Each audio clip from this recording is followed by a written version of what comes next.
السلام علیکم ناظرین، میرا نام سرفراز ہے، میری عمر 22 سال ہے۔ میں ایک فیکٹری میں جاب کرتا تھا اور میری دن کی ڈیوٹی تھی۔ میں دن کو صبح 8 بجے ڈیوٹی پر جاتا اور رات کو 9 بجے واپس آتا تھا۔ میری رہائش کوئٹہ کی ہے اور میرا تعلق پٹھان فیملی سے ہے۔ ہمارے محلے میں ہی ایک پنجابی فیملی آئی ہوئی تھی جو کافی پڑھے لکھے لوگ تھے اور وہ کافی امیر تھے۔ ان کا گھر میرے گھر کے سامنے ہی تھا۔ میں جب اپنی بائک نکالتا اور ڈیوٹی پر جانے لگتا تو وہ سبھی لوگ اپنی چھت پر چڑھ کر مجھے دیکھتے تھے۔ ایک دن میں نے بائک نکالی تو ایک بہت ہی خوبصورت لڑکی جس کی عمر تقریباً 18 سے 19 سال ہوگی، وہ چھت پر چڑھی ہوئی تھی۔ وہ مجھے دیکھ کر ہاتھ ہلانے لگی۔ زندگی میں پہلی دفعہ کسی لڑکی نے اس طرح مسکرا کر میری طرف ہاتھ ہلایا تھا۔ میری تو خوشی کی انتہا نہ رہی اور میں اپنی ڈیوٹی پر چلا گیا تھا۔ سارا دن مجھے اس لڑکی کے خیالات آتے رہے تھے اور میرا دل چاہ رہا تھا کہ اس لڑکی سے ضرور ملوں، کیونکہ میں نے زندگی میں کبھی بھی کسی لڑکی کو ہاتھ نہیں لگایا تھا اور کسی لڑکی کے ساتھ بھی محبت نہیں کی تھی۔ شام کو میں ڈیوٹی سے واپس آیا تو میری کوشش تھی کہ میں اپنی چھت پر چڑھ کر اس لڑکی کو دیکھوں، لیکن وہ لڑکی کہیں بھی چھت پر موجود نہیں تھی۔ ساری رات میری تڑپتی گزر گئی اور میرا دل چاہ رہا تھا کہ وہ لڑکی میرے قریب آئے اور میں اس کے ساتھ وہ سب کچھ کروں، لیکن میں مجبور تھا۔ اور کس طرح اس لڑکی کو قائل کر کے اپنی خواہش کو پورا کر سکتا تھا۔ اگلے دن صبح میں گھر سے نکلنے لگا تو میرے دل میں یہی دعا تھی کہ کاش آج وہ لڑکی چھت پر کھڑی ہو تو میں اس کو اپنا نمبر دے دوں۔ میں نے جب گھر سے بائک نکالی تو اپنا گیٹ کھولا، وہ لڑکی اسی وقت چھت پر کھڑی ہوئی تھی۔ میں نے اس کو فون نمبر کا اشارہ کیا تھا، اس نے اپنا فون نمبر نیچے پھینک دیا تھا۔ میری خوشی کی انتہا نہ رہی تھی اور میری ٹانگیں خوشی سے کامنے لگی تھیں۔ میں نے اس کا نمبر اپنے موبائل سے سیو کیا اور اپنے کام پر چلا گیا تھا۔ تقریباً دن کے 11 بجے اس لڑکی کو میں نے مس کال کی تو اس نے مجھے واپس کال کی تھی۔ اس کا نام انم تھا۔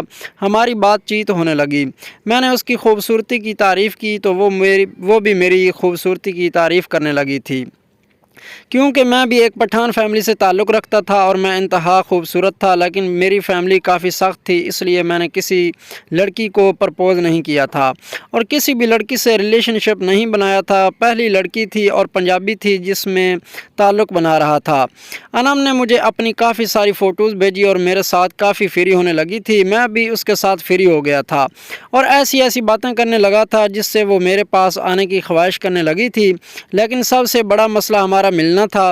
ہمارے لیے کوئی ایسی جگہ نہیں تھی جہاں ہم دونوں اکیلے مل سکتے ہیں اور اپنی خواہش کو پورا کر سکتے۔ انم بھی واٹس ایپ پر میرے ساتھ اپنی خواہشات کا اظہار کرتی تھی کہ میں تمہارے پاس آنا چاہتی ہوں اور تم سے ملنا چاہتی ہوں۔ میں اس کی خواہش کو سمجھ گیا تھا کہ وہ میرے نیچے آنا چاہتی ہے اور میرے سے سب کچھ کرانا چاہتی ہے۔ اگلے دن میری فیملی ایک ٹور پر چلی گئی تھی اور میں گھر پر اکیلا رہ گیا تھا، کیونکہ میری روٹی ہوتی تھی اور میں نے فیکٹری میں جانا ہوتا تھا، اس لیے میں گھر پر اکیلا تھا۔ شام کے وقت میں نے انم کو میسج کیا کہ تم ہمارے گھر آ سکتی ہو۔ اس نے کہا میری ساری فیملی ٹور پر جا رہی ہو، میں رات کو تمہارے پاس آؤں۔ یہ بات سنتے ہی میری تو خوشی کی انتہا نہ رہی تھی اور میں بھی بڑے بے چین سے انم کا انتظار کرنے لگا تھا۔ رات کو تقریباً 12 بجے مجھے انم کا میسج آیا کہ باہر والا دروازہ کھولو۔ میں دبے قدموں گیا اور آہستہ باہر والا دروازہ کھول دیا۔ انم ہمارے گھر داخل ہو گئی تھی۔ میں نے اس کو اٹھایا اور اپنے کمرے میں لے گیا تھا۔ زندگی میں پہلی دفعہ اتنی خوبصورت لڑکی میرے پاس آئی تھی۔ مجھے تو سمجھ نہیں آ رہا تھا کہ انم سے کس طرح محبت کا آغاز کروں۔ میں نے انم کے لیے اچھی سے چائے بنائی اور ہم کمرے میں دونوں چائے پینے لگے۔ ہم نے ایک دوسرے سے چائے شیئر کی اور پھر دل کی باتیں کرنے لگے۔ انم نے میرا ہاتھ پکڑ کر میرے سے محبت کا اظہار کیا اور شادی کی پیشکش کر دی تھی، لیکن مجھے اپنی خواہش پوری کرنے کی بڑی ہوئی تھی۔ میں نے اس سے کہا تھا کہ شادی کے بعد میں دیکھیں گے، پہلے تم سے وہ سب کچھ کرنا چاہتا ہوں جو لڑکی لڑکے ایک دوسرے کے ساتھ کرتے ہیں۔ انم پہلے تم گھبرانے لگی تھی لیکن بعد میں اس نے مجھے اجازت دے دی تھی۔ میں انم کے ساتھ کرنے لگا تھا ورنہ میرا ساتھ دینے لگی تھی۔ انم بھی بہت پرجوش ہو کر میرے ساتھ وہ کام کر رہی تھی۔ مجھے کافی راحت مل رہی تھی اور میں سکون کی وادیوں میں کھو گیا تھا۔ انم بھی آنکھیں بند کر کے سب کچھ میں کرنے لگی۔ جب ہم نے ایک دوسرے کو اچھی طرح راحت دے لی تھی تو انم واپس اپنے گھر چلی گئی تھی اور دوسرے دن انم اپنی امی ابو کو میرا رشتہ مانگنے کے لیے بھیج دیا تھا۔ میرے امی ابو نے بھی ہاں کر دی تھی اور اس طرح ایک پنجابی لڑکی میری زندگی میں آ گئی تھی۔